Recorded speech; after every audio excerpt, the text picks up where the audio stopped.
இன்றைக்கி ஒரு சூப்பரான சிம்பிளான கிட்ஸ்க்கெலாம் ரொம்ப பிடிச்ச மாதிரியான ஒரு பிரேக்ஃபாஸ்ட் ரெசிபி நான் சொல்கிறேன். என்னென்னா இதுக்கு தேவையான 4 பொருள்: மாவு, தோசை மாவு, பச்சை பயிறு, வெல்லம், தேங்காய். இது எல்லார் வீட்லேயுமே வீட்டில் இருக்கிறது தான். ஒன்றுமே இல்லைங்க. வெல்லத்தை பாகாக காய்ச்சி நீங்கள் தோசை மாவில் மிக்ஸ் பண்ணிக்கோங்க. தேங்காவை கிரேட் பண்ணிக்கோங்க. பச்சை பயிறு கொஞ்சம் நெய் போட்டு வறுத்துக்கோங்க.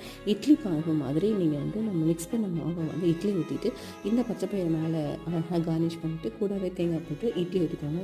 இந்த இட்லி மாவை நீங்கள் பணியாரம் மாதிரியும் சுட்டுக்கலாம்.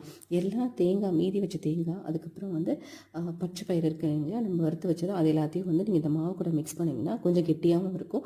இது கூட நீங்கள் நெய் போட்டு அழகாக பணியாரம் மாதிரி ஊற்றி எடுத்திங்கன்னா சூப்பர்வான டேஸ்டியான இந்த பணியாரமும் ஸ்வீட் பணியாரமும் ரெடி. வீட்டில் ட்ரை பண்ணி பாருங்கள். ஒரு ஈஸியான ரெசிபி இது. இதுக்கு நீங்கள் சைட் டிஷ்ஷாக என்ன பண்ணணுன்னா தேங்காய் பால் அரைச்சி இது கூட நீங்கள் வச்சு ட்ரை பண்ணுங்கள். சூப்பராக இருக்கும். இன்னொரு ரெசிபி சொல்கிறேன். பாய்.